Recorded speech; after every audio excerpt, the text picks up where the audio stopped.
আচ্ছা, এইরকম স্পাইসি আর সসে ভরা পাস্তা কার কার ভালো লাগে?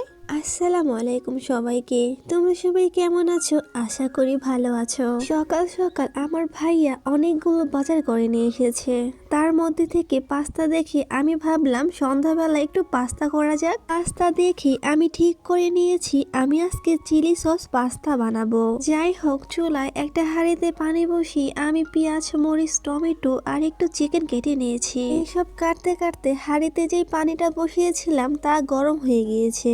এখন আমি পাস্তাটা দিয়ে দিব। পাস্তা দিয়ে সেখানে একটু তেল আর লবণ দিয়েছি। পাস্তা সিদ্ধ হতে হতে আমি অন্য চুলায় একটা প্যানে তেল দিয়ে রসুন আর পেঁয়াজ ভেজে নিব। পেঁয়াজটা একটু ভেজে তাতে কাঁচামরিচ আর চিকেনটা দিয়ে দিব। চিকেনটা ভালো মতো ভেজে নেওয়ার পরে তাতে টমেটো দিয়ে দিব। অন্যদিকে পাস্তা সিদ্ধ হয়ে গিয়েছে। আমি একটা ঝুড়িতে ঢেলে নিয়ে ঠান্ডা পানি দিয়ে ভালো মতো ধুয়ে নিব। চিকেনটা খুব সুন্দর মতো ভাজা হয়ে গিয়েছে। এখন এখানে মরিচের গুঁড়া দিয়ে দিব। তার কিছুক্ষণ পরে দুইটা ডিম ভেঙে দিয়ে দিব। ডিমটা খুব সুন্দর মতো নাড়াচাড়া দিয়ে ভেজে নিব। এখানে কিছুটা গাজর দিয়ে তাতে টমেটো সস, সয়া সস আর চিলি সস দিয়ে দিব। সসগুলো দিয়ে অনেকক্ষণ যাবত রান্না করে নিব। এখানে আমি অনেকগুলি সস দিয়েছি।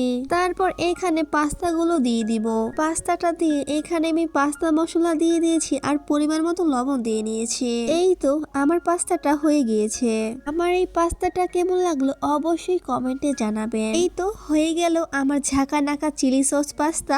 এখন খেয়ে দেখবো কেমন হয়েছে। আজকের মতো এই পর্যন্তই। ভালো লেগে থাকলে অবশ্যই একটা লাইক করে দিবেন। আল্লাহ হাফেজ।